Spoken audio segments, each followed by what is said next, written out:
মাটিতে 3 রকমের গাছ লাগানো আছে। একটা উচ্ছে গাছ, একটা মিষ্টি কুমড়োর গাছ, একটা লঙ্কার গাছ। একই পুকুর থেকে জল তুলে গাছের গোড়াতে দেওয়া হচ্ছে। 3টে গাছে যখন ফল ফললো, 3টে ফল 3 রকমের। কুমড়োটা মিষ্টি, উচ্ছেটা তিতো, লঙ্কাটা ঝাল। তাহলে মাটিটাও একই, জলও একই, যে ব্যক্তি গাছে জল দিচ্ছে সেও একই। তাহলে 3টে গাছের ফলের স্বাদ 3 রকম কেন হবে? একই রকম তো হবে।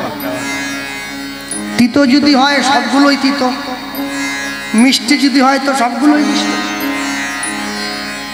3টে গাছের কর্ম 3 রকম। জগতে সকলেই মা হচ্ছে, একই সিঁদুর সকলেই পড়ছে, একই সন্তানের জন্ম সকলেই দিচ্ছে, সকলেই বিবাহ করেছে।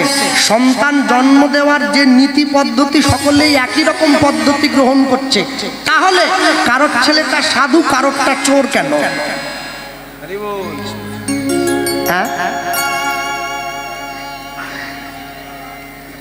এই জন্যই হচ্ছে আসল জায়গাটাই গলো। কি গলো? আস্তে কথা।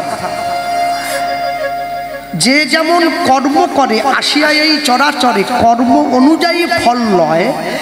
পাইয়া মনুষ্য জন্ম, জীব যদি করে পশু কর্ম, পশুজনী হইবে নিশ্চয়। আম গাছে আর চন্দন গাছে দেখুন অনেক প্রভেদ আছে। একই মাটিতে জন্ম বটে, কর্ম কিন্তু দুরকম। মাটিটা এক, দুটো গাছের কর্ম দুরকম। কেন জানেন? মুর্শিদাবাদ টাবারের দিকে আমরা কীর্তনে গেলে দেখি, ওখানে আমের বাগান আছে তো বড় বড়।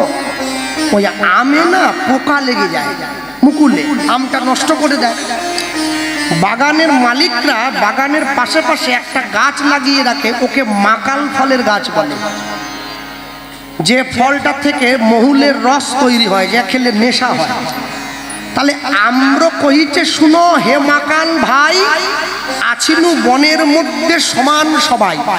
তুমিও ফল, আমিও ফল।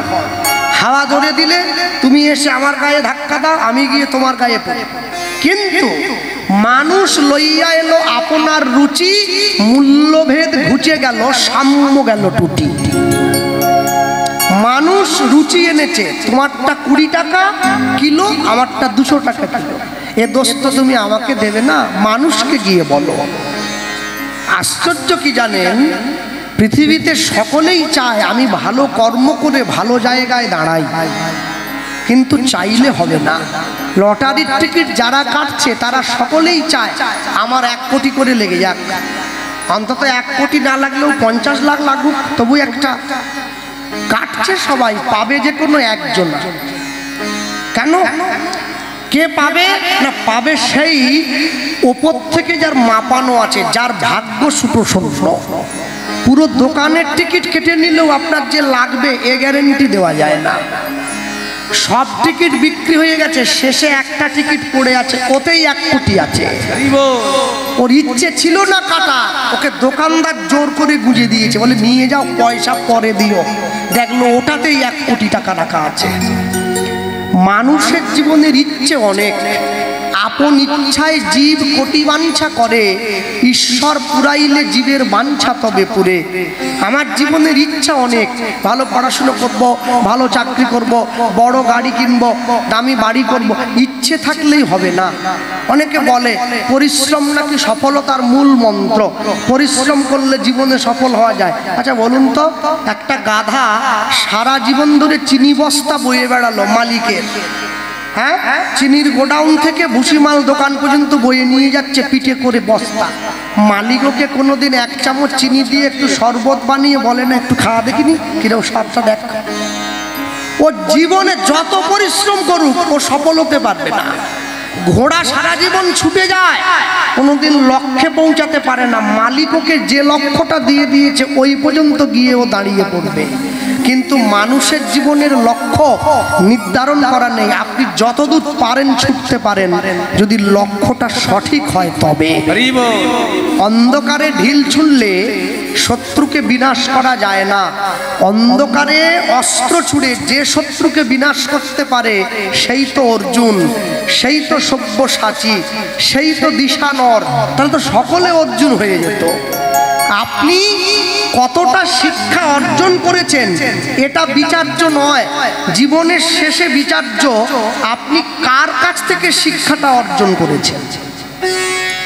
দুর্যোধন শিক্ষা অর্জন করে শকুনির কাছ থেকে, যুধিষ্ঠির শিক্ষা অর্জন করে কৃষ্ণের কাছ থেকে। কি শিখেছে এটা বড় নয়, কে শেখাচ্ছে এইটা বড়। দুর্যোধনকে কে শেখায়? শকুনি। ও জীবনে ভালো শিক্ষা দেবে না, ও লোকটাই খারাপ। যুধিষ্ঠিরকে কে শেখায়? ভগবান কৃষ্ণ। যা শিক্ষা অর্জন করছে ওটা বড় নয়, লোকটা ভালো। সাধু সঙ্গ, সাধু সঙ্গ সর্বশাস্ত্রে কয় লব মাত্র, সাধু সঙ্গ কৃষ্ণ ভক্তি প্রেম হয়। কেউ যদি সাধু সঙ্গ নাও করতে পারে, সে যদি সতের সঙ্গও করে এতেও তার কল্যাণ হবে। সতের লোহা বওয়া ভালো, অসতের সোনা বওয়া ভালো নয়। কেন জানেন? যে ব্যক্তি সকাল থেকে সন্ধে পর্যন্ত মাথার কাম পায়ে ফেলে 100 টাকা উপার্জন করে, সেই পয়সার মূল্য আর যে ব্যক্তি লোক ঠকিয়ে 1 ঘন্টার মধ্যে 1 কোটি টাকা রোজগার করে, দুটো পয়সার মূল্য কোনোদিন এক হয় না। দুটো পয়সার অনেক তফাৎ আছে। কেন? আমরাও জানি, সকলেই জানি, আমরা যারা এসেছি কেউ কিছু নিয়ে যেতে পারবো না। তাহলে এখানে আজরাচ্ছি কেন? বলে আমি নিয়ে যেতে না পারি, আমার সংসারের যেন কষ্ট না হয়। যে সংসারে আমি আছি তারা যেন সকলে সুখে থাকতে পারে, তারা যেন সকলে ভালো থাকতে পারে, এই জন্যই আমাকে পাঠানো হয়েছে। কাল রূপে সংসারেতে পক্ষবাসা করে, ফল রূপে পুত্র কন্যা ডাল ভাঙি পড়ে। সংসার আমার আসার আগে থেকে ছিল, আমি চলে যাওয়ার পরেও সংসার থেকে যাবে। মাঝখানে আমার কর্তব্য আমাকে করে যেতে হবে। বর্তমান 2025 সালে দাঁড়িয়ে এমন অনেক জায়গাতে দেখা যায়, একটা মেয়ে বাবার বাড়ির থেকে শ্বশুর বাড়িতে এসেছে, তার কপালে তিলক আছে, গলে কণ্ঠি আছে, হাতে জপের মালা নিয়ে জপ করতে করতেই নতুন বৌমা বাড়িতে ঢুকছে। কেন? 10 বছর আগে তো এতটা ছিল না, এখন বেড়েছে কেন? যে বাবার বাড়ি ছেড়ে শ্বশুর বাড়িতে আসছে সে জানে একদিন আমাকে এই বাড়িটা ছেড়েও চলে যেতে হবে। কিন্তু যেটা আমি ধরে নিয়েছি এটা কোনোদিন ছাড়তে হবে না, এ আমাকে ধরে থাকবে। আমার সকলে আমাকে পিছনে ফেলে দেবে, সকলে এগিয়ে চলে যাবে।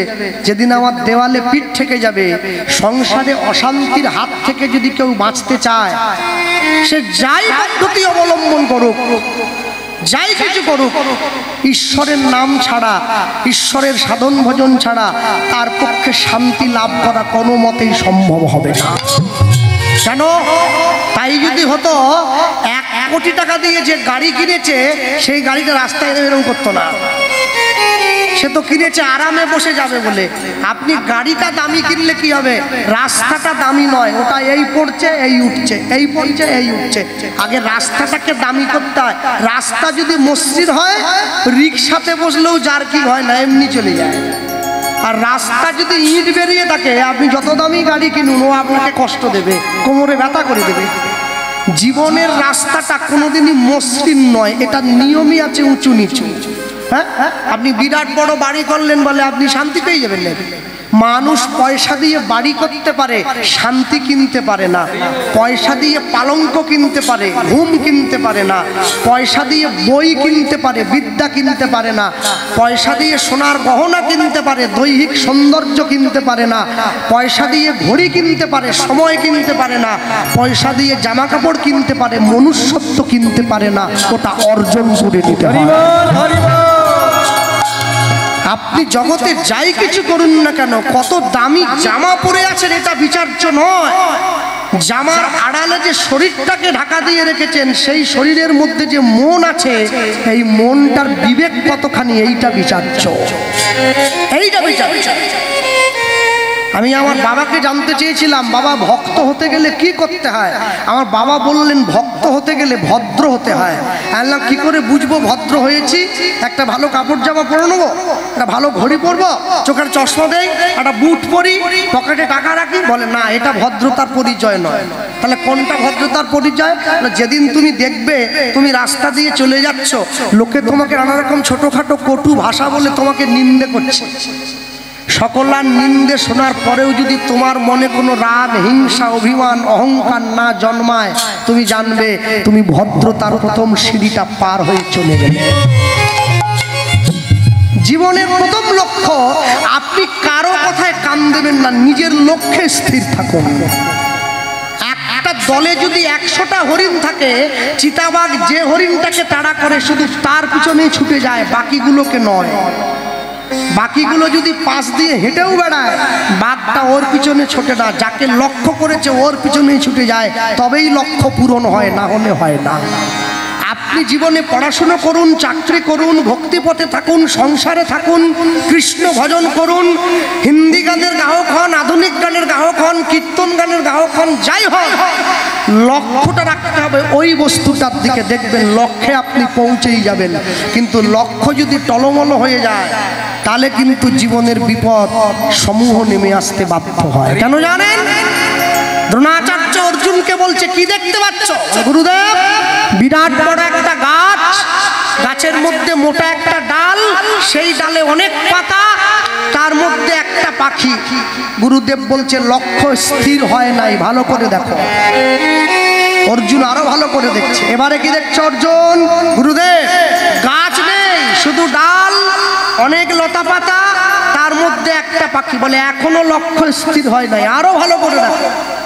এরপরে গুরুদেব বলছে, অর্জুন কি দেখতে পাচ্ছ? গুরুদেব, ডাল নেই, শুধু লতা পাতা আছে, তার মধ্যে একটা পাখি। বলে, এখনো স্থির হয় নাই, আরো দেখো।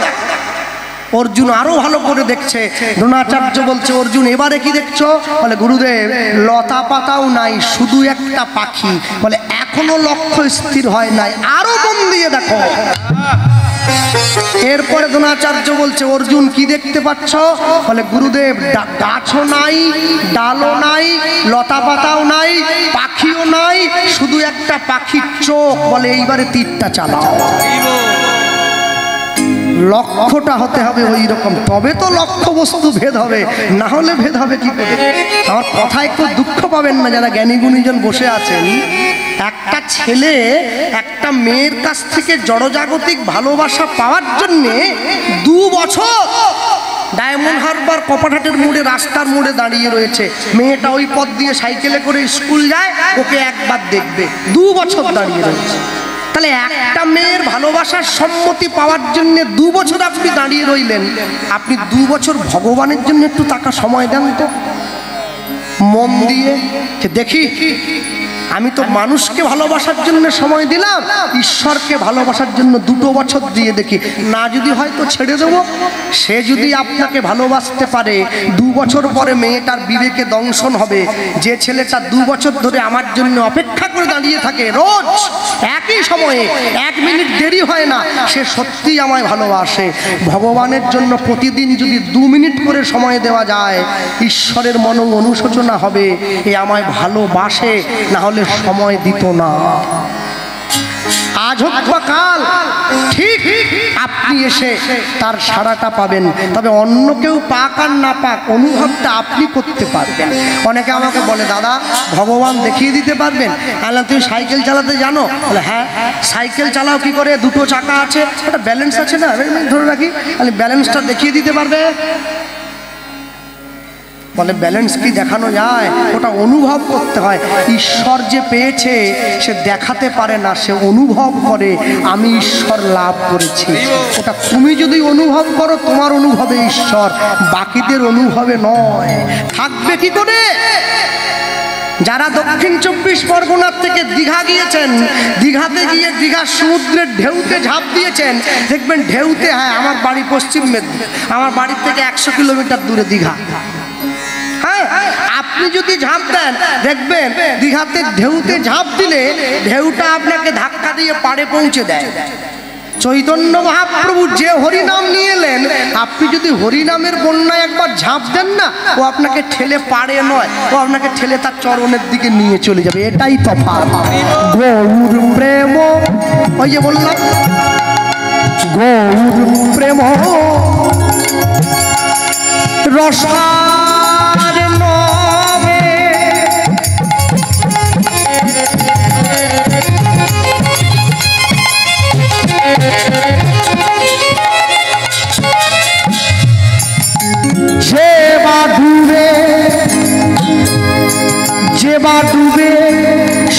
তরঙ্গে লুদ্ধনে গৌর প্রেম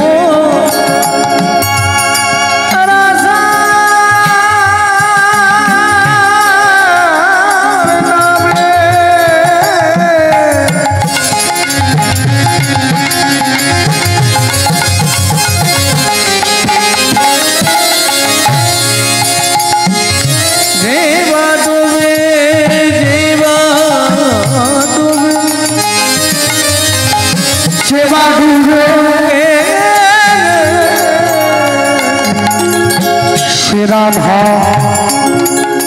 মাধব অন্তরঙ্গ সে রাধা মাধব অন্তরঙ্গ সে রাধা মাধব অন্তরঙ্গ সে রাধা মাধব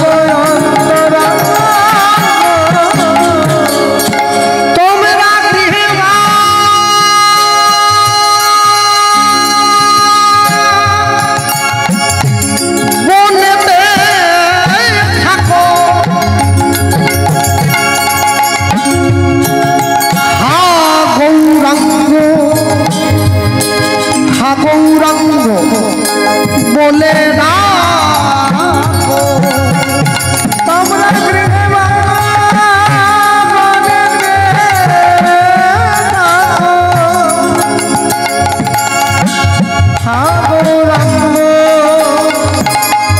বলে ঠাকুর নরোত্তম মাগে তার সঙ্গ ঠাকুর নরোত্তম মাগে তার সঙ্গ ঠাকুর নরোত্তম মাগে তার সঙ্গ ঠাকুর নরোত্তম মাগে তার আমি এক মুখে বলতে নারি আমি এক মুখে বলতে নারি আমার গৌর গোবিন্দের লীলা মাধুরী আমি এক মুখে বলতে নারি বলি যাই গো প্রেমের বলিহারি আমি এক মুখে বলিতে নারি আমি যতবার বলি ততবার হারি আমি এক মুখে বলিতে নারি আমি এক মুখে বলবো কত আমি এক মুখে বলিতে নারি আমি যদি বা বলি বছর শত এক মুখে বলিতে নারি তব প্রেমানন্দে কহ হরি হরি নাই গৌর হরি বল। হরি প্রেমানন্দে হরি হরি এক মুখে বলিতে নারি এক মুখে বলিতে নারি ঠাকুর নরোত্তম মাগে তারি সঙ্গ ঠাকুর নরোত্তম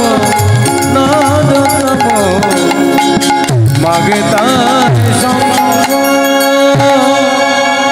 গৌর প্রেম রসার নবে যে বা ডুবে সে তরঙ্গে সে রাধা মাধব অন্তরঙ্গ গৃহে বা বনেতে থাকো হা গৌরাঙ্গ বলে ডাকো নরোত্তম মাগে তার সঙ্গ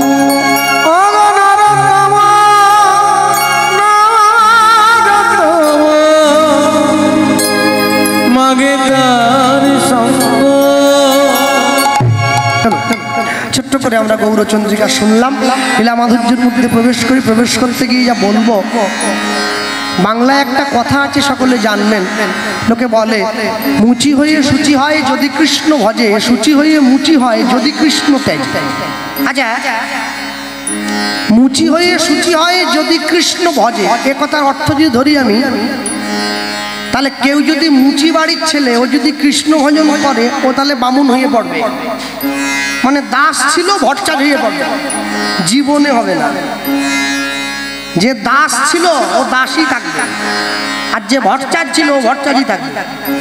আর ব্রাহ্মণ বাড়ির লোক যদি কৃষ্ণ ভজন নাও করে ও মুচি হবে না, ও বামুন বাড়ির লোকই থাকবে। তাহলে এ কথাটা বলা হয়েছে কেন? বলে কেন বলা হয়েছে জানেন?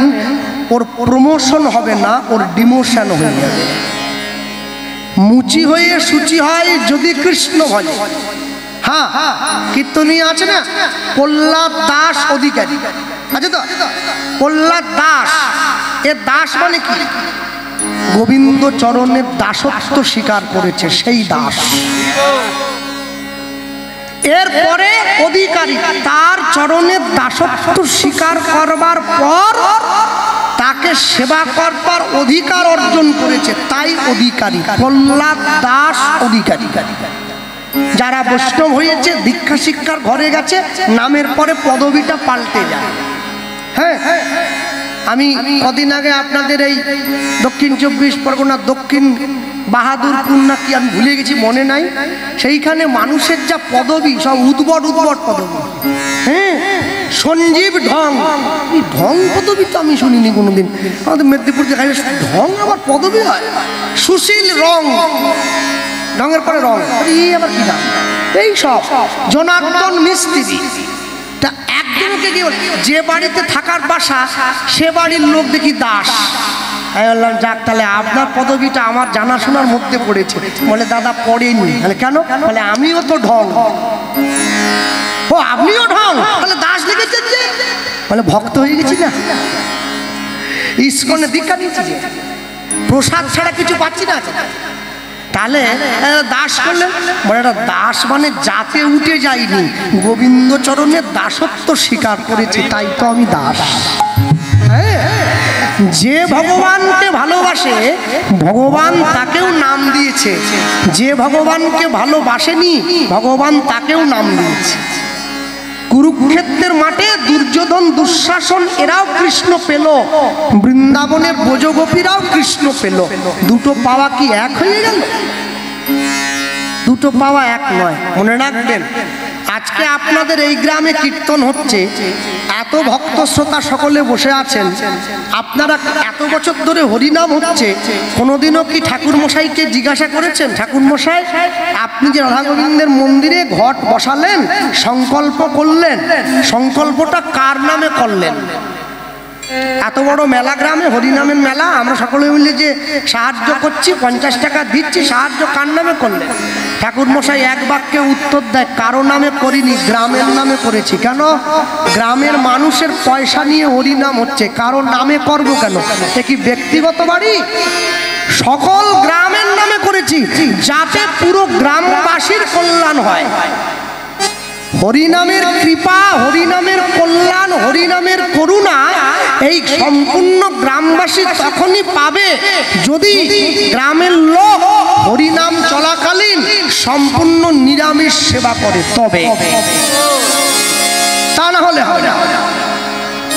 যাদের বাড়িতে আজকে রাস কীর্তন হবে, কালকে নগর পরিক্রমা, কে বাড়ি বাড়ি যায় শিখল করতাল নিয়ে নিতাই গৌরের ছবিটাই যাবে ধরে, ধরল রে কিশোরীর প্রেম নিতাই ডাকে যায়, এ গাইতে গাইতে যায় না কীর্তনের দল।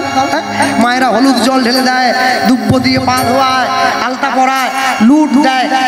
যারা বাড়িতে কুটুম বাটুম এসছে একটু বোঝান তাদেরকে, বলে একটু থেমে যা বাবা, আজকে দিনটা থেমে যা, কালকে নগর কীর্তনটা হইতে দেখালি, তারপর দেখবি একবারে মুরগির ঘরে নিয়ে গিয়ে ঢুকিয়ে দেবো, ধরবি আর খাবি। হ্যাঁ, যত মন চায় খা, কে বলে দিচ্ছে? 2-3 দিনের তো ব্যাপার, 3 দিনের তো ব্যাপার, হয়ে গেল, মিটে গেল। যেখানে কীর্তন হয়, হরিনামকে কেন্দ্র করে মেলা বসে, অনুষ্ঠান বসে, এত সুন্দর আয়োজনের মধ্যে, এত ভালো আয়োজনের মধ্যে একটা আয়োজন মনে দাগ কেটে যায়, মেলার বাইরে ডিম চাউমিনের দোকানটা। দাদু তার নাতির হাত ধরে মেলায় এসেছে, নাতিকে নিয়ে কীর্তন শুনে বাড়ি যাচ্ছে, নাতি বলছে দাদু একটা ডিম ভাজা কিনে দাও আমি খাই। দাদু তো না বলতে পারবে না, নাতিকে ভালোবাসে বড্ড। নাতি হরিনামও শুনলো, ডিম ভাজাও খেলো। আগুন নিয়ে খেলা করতে গেলে কিন্তু একটু বেখের হলে আগুন কিন্তু পুড়িয়ে দেবে হাত। কেউ যদি বলে আমি তো না জেনে হাত দিয়েছি, আগুন বলে আমার ধর্মটাই পুড়িয়ে দেওয়া, তুমি না জেনে দাও আর জেনে দাও, হাত দিলে পুড়তে হবে। কেন জানেন? সব সময়ের জন্য মনে রাখবেন, অনেক যত্ন করে আত্মার উন্নতি করতে হয়, একটু অযত্ন করলেই তার অবনতি হয়ে যায়। আত্মাটাকে উন্নত করা এত মামুলি কথা না। চলো চলো, লীলা মাধুর্যের কথা বলতে গিয়ে জায়গায় দাঁড়িয়ে বসে জ্ঞানীগুণী পণ্ডিত সমাজে ভক্ত শ্রোতা সমীপে আস্বাদিত গীতব্য লীলা মাধুর্য। কীর্তন কোনোদিন বিষয় হয় না, বিষয় ইতিহাস, বিষয় ভূগোল, বিষয় বিজ্ঞান, বিষয় পলিটিক্যাল সায়েন্স, বিষয় লাইফ সায়েন্স। কীর্তন কোনোদিন বিষয় নয়, কীর্তন গীতব্য আস্বাদিত লীলা মাধুর্য পরম কৃষ্ণ ভক্ত বৈষ্ণব প্রেমানন্দের পুনর্জন্ম। আমরা বলতে পিছন দিকে পিছিয়ে আসবো। প্রেমানন্দের বাড়ি ছিল কাশীধামের মেধাগ্রাম। কাশীতে কে থাকেন? দেবাদিদেব মহাদেব, কাশীধামে যার বাস। প্রেমানন্দ ব্রাহ্মণ বাড়ির সন্তান। প্রেমানন্দের বাবাকে হরিদাস, মাকে প্রেমানন্দের মা হচ্ছে সুদেবী। প্রেমানন্দের বাবা প্রেমানন্দের কাছে গিয়ে বলছে, হ্যাঁ রে খোকা, বলো বাবা, বড় হয়ে কি হতে চাস? ছেলেকে জিজ্ঞাসা করছে। ছেলে বলছে, বাবা আমি বড় হয়ে না অনেক লেখাপড়া শিখে একটু পণ্ডিত হতে চাই। তাই পণ্ডিত হবি? তাহলে পণ্ডিত হতে গেলে, পাণ্ডিত্য অর্জন করতে গেলে গুরুদেবের আশ্রমে থেকে লেখাপড়া করতে হবে। আগেকার দিনে নিয়ম ছিল গুরুদেবের আশ্রমে থাকতে হবে। প্রেমানন্দের গুরুদেবকে ওই কাশীধামেরই রামানন্দ স্বামী প্রেমানন্দের গুরুদেব।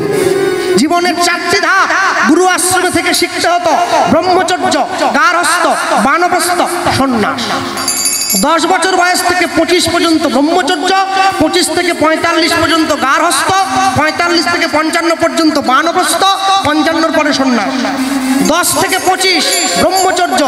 ব্রহ্মচর্য রক্ষা করবে দুটো জিনিসের খুব বড় দরকার, একটা ধৈর্য আর একটা বীর্য। যার ধৈর্য নেই ধারণ করতে পারবে না বীর্য। প্রথম ঊর্ধ্বলিঙ্গ ঊর্ধ্বজনী ঊর্ধ্বরতি হয়, ঊর্ধ্ব না হইলে জীবে যাবে জবাল হয়। পুরুষের লিঙ্গ হয় মস্তকের মণি, তা লইলে খেলা করে দেব পদ্মজনী। শিরাধিকা হয় তার প্রেমের মহাজন, সেই মানুষের বাড়ে ওজন, তাকে বলে মহাজন। 10 থেকে 25, 25 থেকে 45 সংসারে ফিরে আসবে, গার্হস্থ্য, বিবাহ করবে।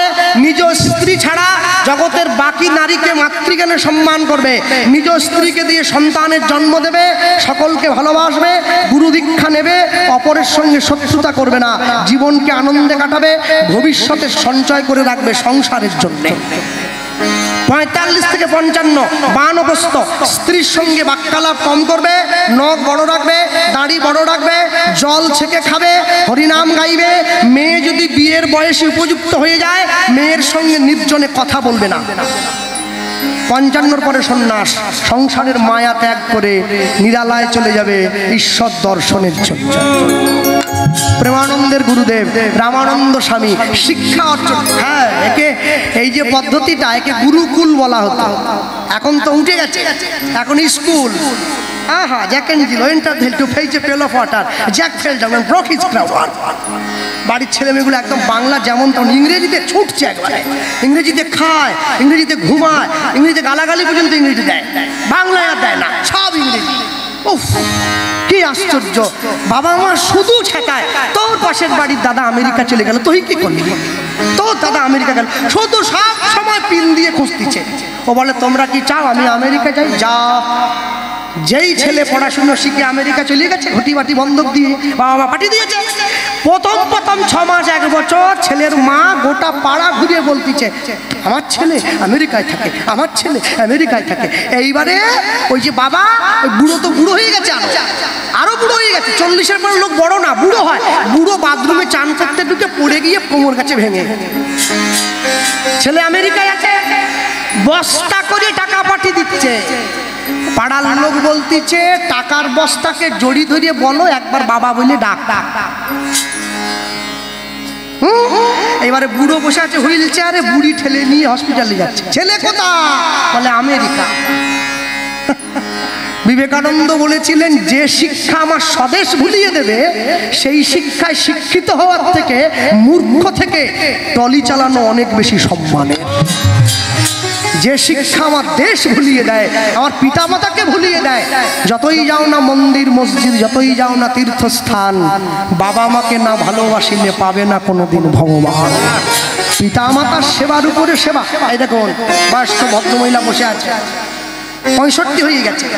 হ্যাঁ, লোকে বলে কৃষ্ণবাবু এবারে মাকে রেখে দেন বাড়িতে। আর কি মাকে নিয়ে ঘুরে বেড়াচ্ছেন? তাহলে আমি মাকে নিয়ে যাই না। কি ভাবছেন আপনারা? মা আমাকে সঙ্গে নিয়ে সব জায়গায় যায়। আরে আমি কি মাকে নিয়ে যাব? আমি মায়ের জন্ম দিইনি, মা আমাকে জন্ম দিয়েছে। আমি কি মাকে নিয়ে যাব? যেদিন হাঁটতে পারিনি হাতে ধরে প্রথম হাঁটা শিখিয়েছিল, আমি মাকে নিয়ে যাব? মা আমাকে পথ দেখিয়ে নিয়ে যাবে। হ্যাঁ, প্রেমানন্দ গুরুদেবের কাছে এসছে, প্রণাম করছে। গুরুদেব এসো প্রেমানন্দ। রামানন্দ স্বামী দাঁড়িয়ে আছে, করতালি দিয়া বলে, করতালি দিয়া বলে, জয় গুরু জয়। তুমি মাতা, তুমি পিতা, তুমি সর্বময়। হরি হরি হরি বল। তুমি মাতা, তুমি পিতা, তুমি সর্বময়। তুমি মাতা, তুমি পিতা, তুমি সর্বময়। তুমি মাতা, তুমি পিতা, তুমি সর্বময়। একটু হাত তোলা যায়? একটু তালি দেওয়া যায়? হ্যাঁ, করতালি দিয়া বলে, করতালি দিয়া বলে, করতালি দিয়া বলে, করতালি দিয়া বলে, জয় গুরু জয়। তুমি মাতা, তুমি পিতা, তুমি সর্বময়। হরি হরি বল, হরি হরি তুমি বল। মাতা, তুমি পিতা, তুমি সর্বময়। তুমি চন্দ্র, তুমি সূর্য,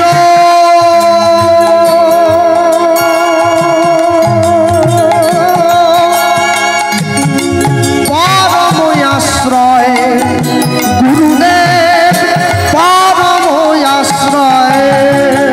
তুমি চন্দ্র, তুমি সূর্য, পরম আশ্রয়। গুরুদেব পরম আশ্রয়। তুমি ভক্তি, তুমি মুক্তি, তুমি ভক্তি, তুমি মুক্তি, তুমি ভক্তি, তুমি মুক্তি, তুমি ভক্তি, তুমি মুক্তি। তুমি সর্বময়। করতালি, তুমি মাতা, তুমি পিতা, তুমি সর্বময়। তুমি মাতা, তুমি পিতা, তুমি সর্বময়।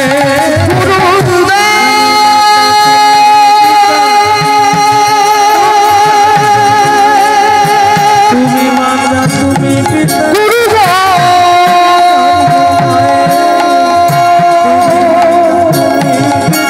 আমায় করুণা করো, তুমি সর্বময়। করুণা করো।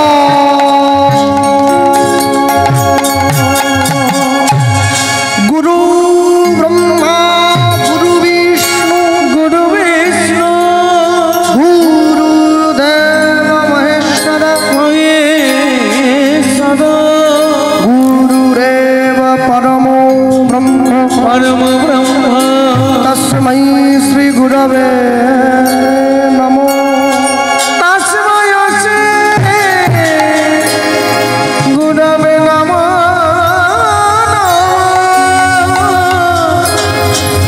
গুরবে নমঃ।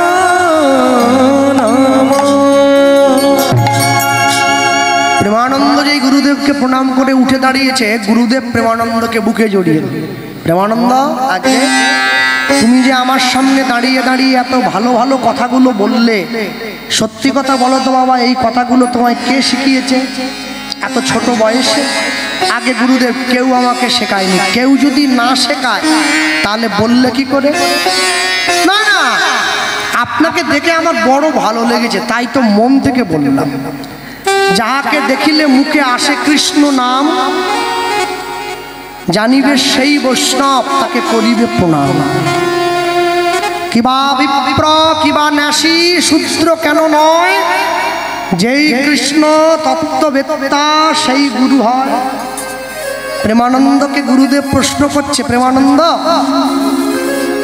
তুমি যে আমার আশ্রমে থাকার জন্য এলে বাবা, তো এই আশ্রমে তো এমনি এমনি থাকতে পারবে না, এটা তো বাড়ি নয়, এখানে থাকতে গেলে কাজ করতে হবে। কি কাজ করবে? আগে গুরুদেব আপনি যা বলবেন তাই, আর তুমি একটু তোমার ইচ্ছেটা বলো না শুনি। আমি এই তো ভগবানের জন্য ফুল তুলবো, গোবিন্দের জন্য মালা গাঁথবো, গোবিন্দকে স্নান করাবো। গুরুদেব মনে মনে হচ্ছে বাহ, ছেলেটার তো ভগবানের প্রতি ভালোই টান আছে। প্রেমানন্দ এত কঠিন কঠিন কাজ তোমায় করতে হবে না, ভিক্ষা করতে পারবি? আগে হ্যাঁ, এই না দাও। ভিক্ষার ঝুলিটা হাতে দিয়ে দিয়েছি, শোন ভিক্ষার ঝুলিটা নিয়ে যা, গ্রামে গ্রামে ঘুরে ভিক্ষা করে নিয়ে আয়। যেই প্রেমানন্দ ভিক্ষার ঝুলিটা নিয়ে বেরিয়ে যাচ্ছে, গুরুদেব ডাক দিয়েছে, প্রেমানন্দ এদিকে এসো। আগে গুরুদেব তুমি যে ভিক্ষার ঝুলিটা নিয়ে বেরিয়ে চলে যাচ্ছ, তুমি কি জানো আমার আশ্রমে ভিক্ষা করবার একটা নিয়ম আছে? নিয়মটা কি জানো? ভিক্ষা করার আমার নিয়ম কি? লোকের বাড়িতে যাব, দরজায় দাঁড়িয়ে বলে উঠো, বাবু দুটো ভিক্ষা দেন। হ্যাঁ, আমাদের গ্রামে হরিনাম হয় জানেন তো, যারা গ্রামে কমিটি আছে ওরা আমাকে নিয়ে ভিক্ষা করতে নিয়ে গেছিল একবার। ওদের নাকি ধারণা আছে আমি গেলে লোকে একটু বেশি দেবে। যেই বাড়িতে যাচ্ছি সেই বাড়ির লোক দরজা খুলে বলতেছে, তুইও শেষ পর্যন্ত এই দলে নাম লেখালি, আর কীর্তন চলে নে, আর লোক ডাকে নে। আল্লাহ ও জন্য নয়, ভগবানের জন্য ভিক্ষা করতে এসছি, তোমরাই তো সকলে যাবে। ঠিক আছে তুই যখন এসছিস তাহলে 50 টাকা লে। তাহলে আমি যদি না আসতাম তাহলে 21 টাকা দিতাম, তুই এসছি বলে 20 টাকা 30 টাকা বেশি দিচ্ছি। একজন মালিক বসেছিল, যেই দেখছে ভিক্ষা করতে আসছি, আমাকে দেখে তো না বলতে পারবেন, ছুটে পালিয়ে যাচ্ছে বুঝলেন। গরুর গাড়ির চাকা আটকাবার জন্য একটা খিল থাকে মেদিনীপুর দিয়ে, গরুর গাড়ি, ওকে বলা হয় রোদ খিলি, ওটা বাঁকা লোহার তৈরি। ওই যেই ছুটে পালাতে গেছে ওইটাতে লেগে একবারে ছিঁড়ে রক্ত বেরিয়ে গেছে। তা যারা বাকি ছেলেরা ছিল দাদা চলো, আর খবরদার, দেখেছিস রক্ত বেরিয়ে গেছে, এবার যদি আমরা যাই না আমাদের রক্ত বের করে দেবে একবারে। আমরা কি আপনার পকেট থেকে পয়সা কেড়ে নিতাম? আপনি যদি না বলতেন যে দেব না, আমরা কি আপনাকে গালাগালি করতাম? এ কালী পূজার চাঁদা না যে গাড়ি ঘেরে আদায় করে নেব। ভালোবেসে গিয়ে বলা হয় কালী পুজো দুর্গা পুজোর চাঁদা, হরিনামের চাঁদা নয়, হরিনামের মাধুকুরি। মাধুকুরি আর চাঁদার মধ্যে তফাৎ আছে। আমন্ত্রণ আর নিমন্ত্রণের যেরকম তফাৎ আছে, চাঁদা আর মাধুকুরির মধ্যে তফাৎ আছে। আমন্ত্রণ কোনটা? আপনি আসবেন, বসবেন, ফুলের মালা গলায় দেব, একটু মাইকে কথা বলবেন, একটা মিষ্টির প্যাকেট দেব, বাড়ি চলে যাবেন। আমন্ত্রণ। নিমন্ত্রণ আপনি আসবেন, বসবেন, মালা গলায় দেব, প্যাকেট ট্যাকেটও না, পেট ভর্তি খাওয়া দেবো। অপুরন্ত বাড়ির লোকের জন্য বেঁধে নিয়ে যাওয়ার সুযোগ দেবো। এ নিমন্ত্রণ। বিয়ে বাড়ির কার্ডে লেখা থাকে পত্র দ্বারা নিমন্ত্রণের ত্রুটি মার্জনীয়, আমন্ত্রণ নয়। চাঁদা কোনটা? সেটা জোর করে কেড়ে নেওয়া হয়। ভিক্ষা কোনটা? আপনার বাড়ির দরজায় গলায় কাপড় দিয়ে গিয়ে দাঁড়ায়, যদি ভালোবেসে যেটা দেবেন সেটাই গ্রহণ হবে।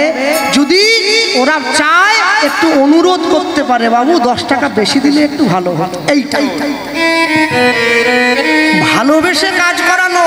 হ্যাঁ, সবাই কি মধুর গুণ বোঝে? দুধের দাম যদি 40 টাকা কিলো হয়, দুধ সবার সামনে বসেই খাওয়া যায়। মদের দাম যদি 1 লক্ষ টাকাও হয়, ওটা জঙ্গলে গিয়েই খেতে হয়। এটাই হচ্ছে ভালোর সঙ্গে মন্দের তফাৎ। মন্দটা যতই ভালো বোতলে ঢুকানো থাকুক, ওটা ভালোর জায়গায় কোনোদিন আসতে পারবে না। যে মেয়ে, যে নারী, যে মা, যে বাড়ির বৌমা অন্তর থেকে পবিত্র আছে, তার মেকআপের দরকার পড়ে না। আমাদের তো উপরে ফ্যাশন, ভিতরে শ্মশান। শ্মশানটাকে ঢাকা দেওয়ার জন্য ফ্যাশন, শ্মশান ঢাকা দেওয়ার জন্য ফ্যাশন করে কি হবে? শ্মশান তো শ্মশানই থাকবে। বাইরে সাজিয়ে লাভ নেই, অন্তরটাকে পবিত্র রাখো। না চাই তো এমনিতেই সুন্দর, মানুষে দেখলেই কথা বলে কি। যার জন্য কবি লিখেছিলেন, বন্যরা বনে সুন্দর, শিশু সুন্দর মাতৃ করে। জানোয়ারকে বন থেকে তুলে আনা যায়, জানোয়ারের মন থেকে বন তুলে ফেলা যায় না, ওই জন্য ওটা জানোয়ার। ভক্তমণ্ডলী মায়েরা, গুরুদেব ভিক্ষার নিয়ম কি? নিয়ম অন্য কিছু নয়, প্রত্যেক দিন 21টা বাড়িতে যাবে। একটা বাড়ি বেশিও না, একটা বাড়ি কমও না। প্রত্যেক বাড়ি থেকে 1 মুঠোর বেশি ভিক্ষা নেওয়া যাবে না, বেশিও না কমও না। 21টা বাড়ির থেকে 21 মুঠো ভিক্ষা এনে আমার হাতে দিবি, আমি রান্না করে ভগবানকে সেবা দেব, তারপর গুরু শিষ্যে প্রসাদ পাবো। যারা প্রকৃত সাধু হয়েছে, গেরুয়া পোশাক পরে, বড় জটা, বড় দাড়ি, সংসার নেই। প্রকৃত সাধু কোনোদিন 5 বাড়ির বেশি ভিক্ষে করে না, পাক আর না পাক। যে প্রকৃত বৈষ্ণব হয়েছে, মঠে মন্দিরে থাকে, ডোর কৌপিন বহির্বাস করে, মাথা নেড়া, মাথায় শিখা আছে, প্রকৃত বৈষ্ণব কোনোদিন 11টা বাড়ির বেশি ভিক্ষে করে না, পাক আর না পাক। যে প্রকৃত ভক্ত হয়েছে, সংসারে থাকে, স্ত্রী পুত্র আছে, কিন্তু গোবিন্দ সেবা দেয়, প্রকৃত ভক্ত কোনোদিন 21টা বাড়ির বেশি ভিক্ষে করে না, পাক আর না পাক। কিন্তু আমার মতো ভিখারি আমি করি না, বলছি আছি। একদিনে 3টে গান হলেও করতে ছাড়িনি। সকালে আমতলা, দুপুরে জামতলা, বিকেলে ডামর হাবার। ডেলি 3 5 15, 1.5 লাখ টাকা। ভগবান বলে তুই করছিস, কর। ব্যবস্থা তো আমিও করব। 2 বছর পরে ভেলুরে সিট বুকিং করব, গলা বন্ধ হয়ে যাবে। সব টাকা বস্তা ভরে ডাক্তারকে দিয়ে চলে যেতে হবে। লোভে পাপ, পাপে মৃত্যু। যার জীবনে লোভ যত বেশি, তার দুঃখ তত বেশি। যার লোভ যত কম, দুঃখ তত কম। প্রেমানন্দ ভিক্ষার ঝুলিটা নিয়ে ভিক্ষা করতে চলে যায়, মানুষের দরজায় দরজায় গিয়ে, মানুষের কাছে গিয়ে ভিক্ষা চাইছে। মানুষের দরজায় গিয়েছে, মানুষের কাছে যায়, মানুষের ঘরে যায়। আমি দিন ভিখারি। গানটা তো আমার জন্মের আগের থেকে শুনছেন আপনারা। গানটা যার গাওয়া, যার দেওয়া সুর, তিনি আমার খুব প্রাণের মানুষ। দক্ষিণ 24 পরগনার কীর্তন সুর সাগর শ্রদ্ধেয় অরুণ চট্টোপাধ্যায় মহাশয়। তিনি আমাকে কৃষ্ণ বলে ডাকেন। আমি বলেছিলাম, জেঠু তাহলে আপনার বয়স হয়ে যাচ্ছে, লেখা গানগুলো তো হারিয়ে যাচ্ছে, তাহলে গাইবি, আসরে একটু প্রচার করিস। আমি না থাকলেও গানের মধ্যে দিয়ে তোদের মধ্যে বেঁচে থাকবো, তাকে সম্মান দেওয়ার জন্য এই গান। আমি দিন ভিখারি, নাই তো কবি, নাই তো কবি, আমায় একটি পয়সা দাও। আমি দিন ভিখারি, হরি হরি বল। আমার একটি পয়সা দাও। আমি দিন ভিখারি, নাই তো কবি, নাই তো কবি, আমার একটি পয়সা দাও। আমি দিন ভিখারি, নাই তো কবি, আমার একটি পয়সা দাও। ও তারে না পথিক হেরি, নয়নে যার শ্রুবারি। ও তারে না পথিক হেরি, নয়নে যার শ্রুবারি। কেহ নাহি ফিরায় তাকায়, কেহ নাহি ফিরায় তাকায়।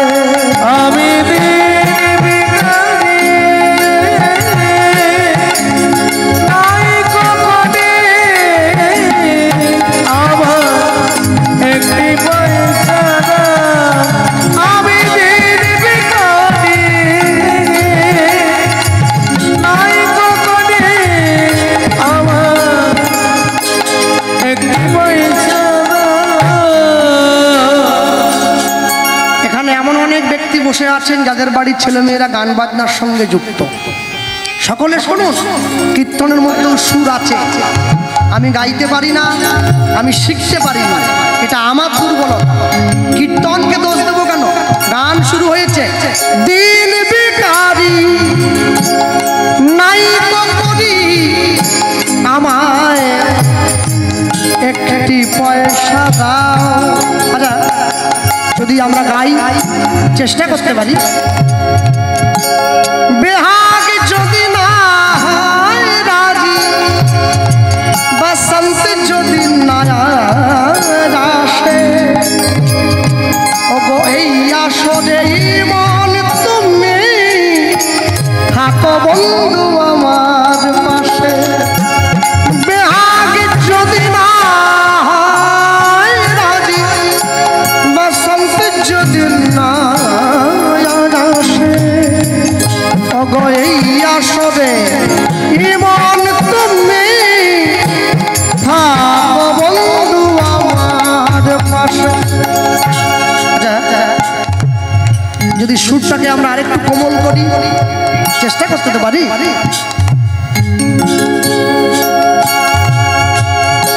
যদি সুরটাকে আরেকটু কোমল করি, চেষ্টা করি, তোমার ভুবনে ফুলের মেলা আমি কাঁদি সারায়, তোমার ভুবনে ফুলের মেলা আমি কাঁদি সারায়, ও কমলিকা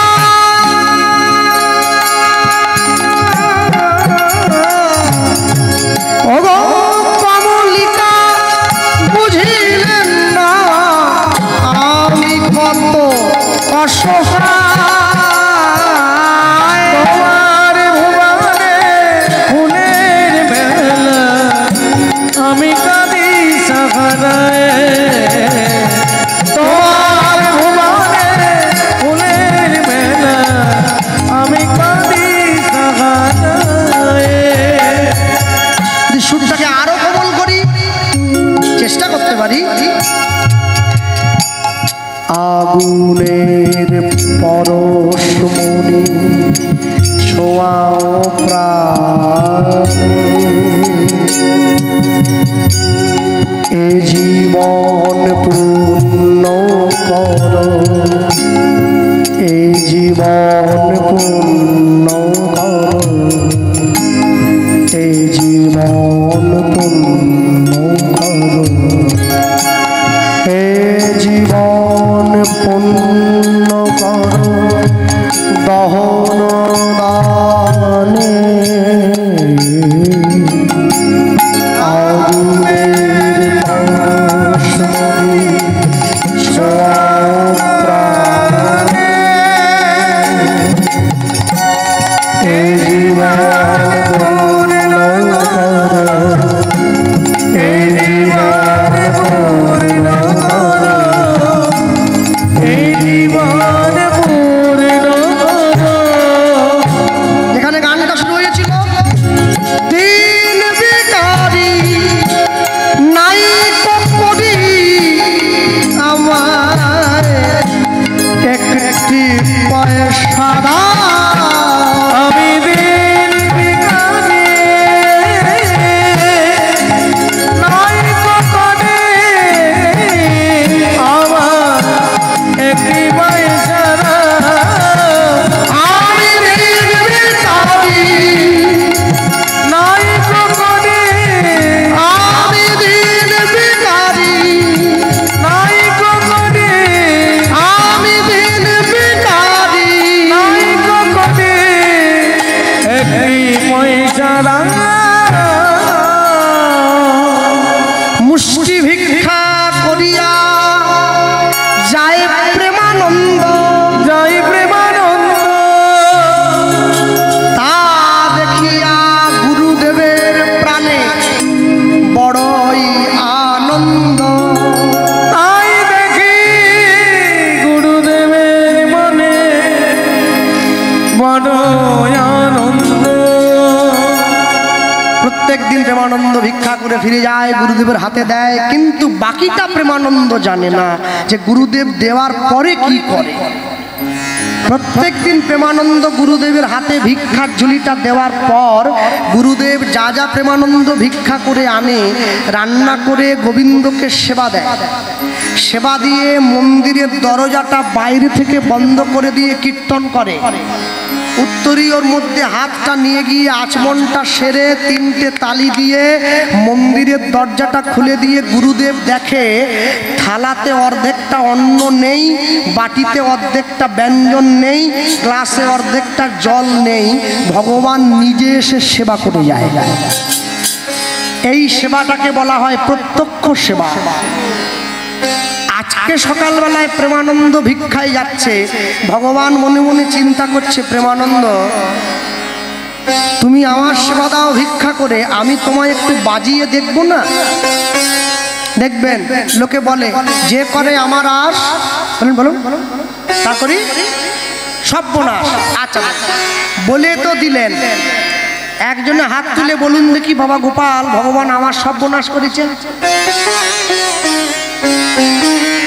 মুখস্থ মাল সাবলাই করলে হবে না, ভগবান সর্বনাশ করবে? সর্বনাশ তো নিজের করছে।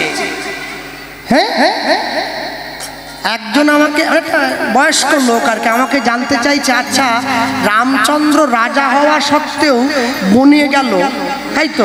আচ্ছা মা সীতা সঙ্গে চলে গেল কেন? স্বামী গেছে গেছে, তুই তো থাকবি। আমি বললাম বাবু আমি তো বলতে পারবো না, তাহলে আপনি একটু বলুন। বলে 3টে শাশুড়ি যে বাড়িতে থাকবে সে বাড়ির বৌমা বহু আগেই বনে চলে যাবে, সে থাকবে নি ঘরে। একটা শাশুড়ি সামলাতে পারিনি, 3টে শাশুড়ি ওই এমনি চলে গেছে। বলে এই রাজপুরীর থেকে বন আমার অনেক ভালো, আমি চলে যাই বনে। বাবা রে, ভগবান সর্বনাশ করবে? যে করে আমার আশ আমি করি তার তমনাশ।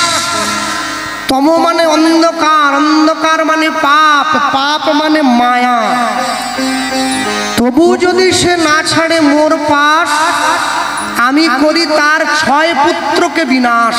তার কাম ক্রোধ লোভ মোহ মদ মাশ্চর্য ষড়রিপুকে বিনাশ করি। তবু যদি সে না ছাড়ে মোর পাশ, আমি তাকে দেই বনবাস, তাকে বৃন্দাবনে বাস করতে পাঠাই। যে তোমার শরণ লয় তার বাঞ্ছা পূর্ণ হয়, কৃপা করি দেহ মোরে বৃন্দাবনবাসী, নম নম তুলসী কৃষ্ণ প্রেম। তারপরে ভগবান বললেন বৃন্দাবনে গিয়েও সে যদি না ছাড়ে মোর পাশ, আমি তখন হব তার চরণের দাসের অনুরাগী। ভগবানকে ভালোবাসা কি এত সোজা? হ্যাঁ, আজকে সকালবেলায় প্রেমানন্দ যখন ভিক্ষার ঝুলিটা নিয়ে বাইরে বেরিয়েছে ভিক্ষা করবার জন্যে, হঠাৎ করে আকাশের পশ্চিম কোণায় কালো একটা মেঘ উঁকি দিল। গুরুদেব, আকাশের পশ্চিম কোণায় মেঘ উঁকি দিয়েছে। আস্তে আস্তে সেই মেঘে পুরো আকাশটা ভরে গেল, ঝমঝম করে বজ্রবিদ্যুৎ সহকারে বৃষ্টি নেমে এলো। প্রেমানন্দ ছুটে গিয়ে গুরুদেবের সামনে দাঁড়িয়ে বলছে, গুরুদেব আমি ভিক্ষা করব কি করে এত ঝড় বৃষ্টিতে? প্রেমানন্দ একবার যা বাবা, আমার গোবিন্দ কি উপোস করে থাকবে? একবার যা। ভিক্ষার ঝুলিটা কাঁধে নিয়ে প্রেমানন্দ গ্রামের মানুষের প্রত্যেকটা বাড়ি বাড়ি গিয়ে দরজায় টোকা দিচ্ছে, একবার দরজা খোলো, আমি প্রেমানন্দ, আমাকে এক মুষ্টি ভিক্ষা দাও। দরজার ভেতর থেকে আওয়াজ আসে, প্রেমানন্দ আজ নয় কালকে আসিস, কাল দেব। শূন্য পুটুলিটা নিয়ে কাঁদতে কাঁদতে গ্রামের মানুষের দরজায় দরজায় ঘুরছে। অনেকটা দূরে চলে গিয়েছে, 2-3টে গ্রাম পেরিয়ে জমিদার বাড়ির পাশ দিয়ে চলে যায়। জমিদারের স্ত্রী দোতলার বারান্দায় বসে বৃষ্টির শোভা দেখতেছিল, আর ঠিক এমন সময় দেখছে একটা ছোট্ট ছেলে হেঁটে যাচ্ছে। এই কে রে, দাঁড়া। যেই ডাক দিয়েছে প্রেমানন্দ দাঁড়িয়ে পড়েছে। মা আমি। কে? চোর বদমাস। মা আমি চোর নই, আমার নাম প্রেমানন্দ। প্রেমানন্দ?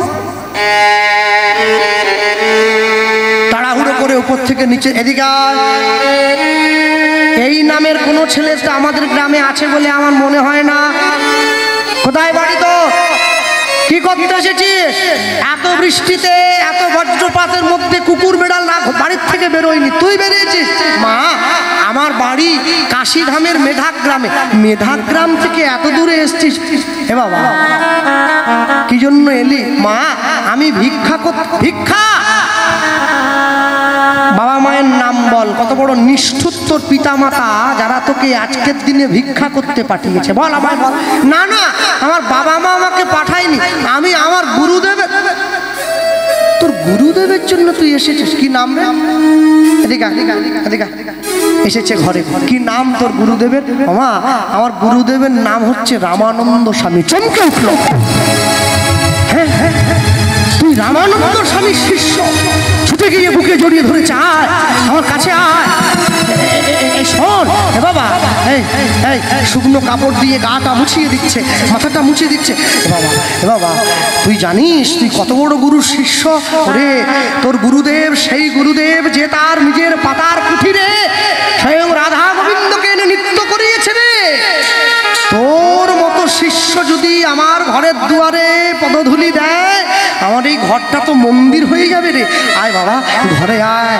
গুরু মিলে লাখে লাখে, শিষ্য মিলে এক, শিষ্য মিলে লাখে লাখে, গুরু মিলে এক। তোর গুরুদেবের কথা রক্ষার জন্য তুই ভিক্ষা করছিস?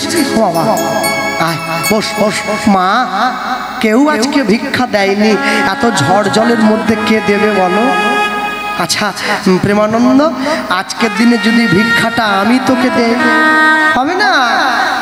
তুই তো এক মুঠো দেবে। গুরুদেব বলেছে একটা বাড়ির থেকে এক মুঠোর বেশি নেওয়া যাবে না, বাকি এখনো 20 মুঠো ভিক্ষের দরকার।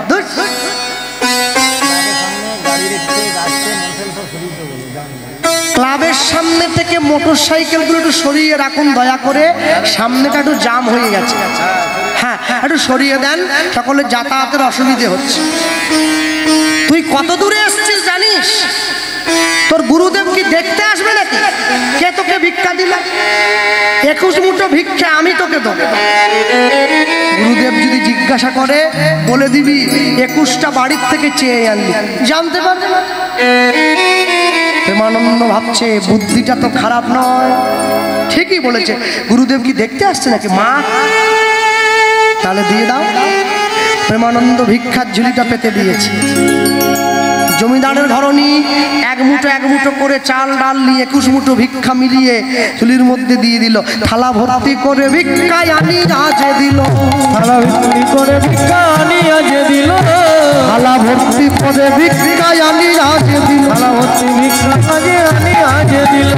প্রেমানন্দ আনন্দেতে গ্রহণ করিল, প্রেমানন্দ আনন্দেতে গ্রহণ করিল, প্রেমানন্দ আনন্দেতে গ্রহণ করিল, প্রেমানন্দ আনন্দেতে গ্রহণ করিল। ভুলিয়া যে গেল তখন গুরুর বচন, ভুলিয়া যে গেল তখন গুরুর বচন, ভুলিয়া যে গেল তখন গুরুর বচন, ভুলিয়া যে গেল তখন গুরুর বচন। আনন্দিত মনে আজ ফিরিল তখন, আনন্দিত হরি হরি বল। তখন, ওই আনন্দিত মনে আজ ফিরিল তখন, আনন্দিত মনে আজ ফিরিল তখন।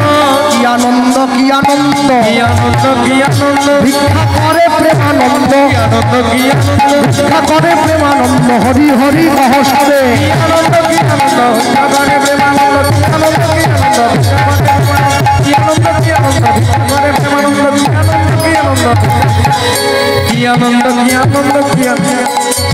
আনন্দিত মনে আজ ফিরিল তখন, আনন্দিত মনে আজ ফিরিল তখন, আনন্দিত মনে আজ ফিরিল তখন। গুরুদেব, ভিক্ষা ঝুলি, প্রেমানন্দ আয় বাবা, আয় আয় আয় আয়, ভিক্ষার ঝুলিটা আমার দে। প্রেমানন্দ যেই গুরুদেবের হাতে ভিক্ষার ঝুলিটা দিয়েছে, একই রে একই রে প্রেমানন্দ, অন্য দিনের তুলনায় ভিক্ষার ঝুলিটা বেশি ভারী মনে হচ্ছে না? গুরুদেব, আপনি ভুল করছেন, বৃষ্টির জলে ভিক্ষার কুটুলিটা ভিজে গিয়েছেন তো। ও হ্যাঁ, বৃষ্টি হচ্ছিল, ঠিক ঠিক। ওই দেখি গুরুদেব কোনোদিন তো হাত দিয়ে দেখে না, আজকে ভিক্ষার পুটুলির মধ্যে হাতটা ঢুকিয়ে এক মুঠো চাল একই রে প্রেমানন্দ, এত সরু সরু চালের দানাগুলো কে তোকে ভিক্ষা দিল? প্রত্যেক দিন 21টা বাড়িতে ভিক্ষা করতে যাস, 21 রকমের চাল আনিস, আজকে একই রকমের। প্রেমানন্দ দেখছে আমি তো ধরা পড়ে যাব। গুরুদেব আরে কি বলবো, আজকে যাদের বাড়িতে ভিক্ষায় গিয়েছিলাম না সবাই জমিদার। হ্যাঁ 21টা জমিদার বাড়ি। হ্যাঁ জমিদাররা কি আর মোটা চাল খায়? সব সরু চাল। গুরুদেব মনে মনে ভাবছে আজকে আমার গোবিন্দ একটু প্রাণ ভরে সেবা গ্রহণ করবে। অনেক দিন গোবিন্দ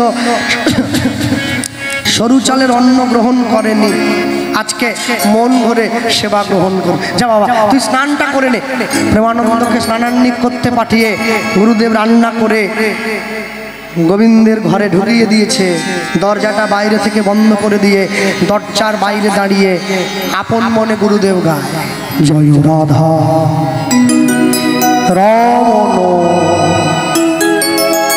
জয় কুঞ্জ বিহারী,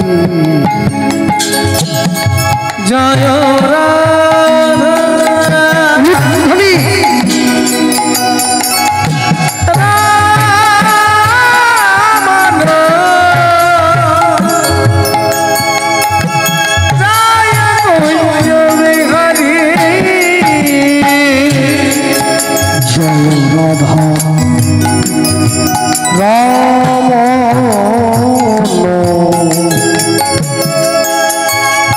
আমি যখন গাড়ির থেকে নেমে আসি তো আসতে আমার দেরি হয়েছে, আমতলার জ্যামে পড়ে গিয়েছিলাম। তা আমার অগ্রবর্তী যে কীর্তন গাইছিল আমার আগে, সেই পদটা গাইছিল। সে আছে কিনা আমি তো জানি না, চলে গেছে কিনা আছে। যদি সে থাকে এবং যদি তার পরিচিত কেউ থাকে, আমি তার উদ্দেশ্যে এবং যদি তার পরিচিত কেউ এই বাসরে থাকে তার উদ্দেশ্যে হাত জোড়ো করে একটা কথাই বলবো, যে পদ গাইছেন, যে সুরে গাইছেন, আগে অন্তরে সুরটা বসান, পদের ভাষাটা অন্তরে বসান, তারপরে প্রচার করেন। আমার মা আমার কীর্তনের প্রথম গুরু। আমার মা বলেন যে গান গেয়ে নিজে আনন্দ না পাওয়া যায় সে গান শুনে শ্রোতা আনন্দ পায় না। আগে নিজেকে সুখ দিবি, শ্রোতা এমনি সুখী হবে। লক্ষ্য রাখুন, জয় রাধা রমণ জয় কুঞ্জ বিহারী, জয়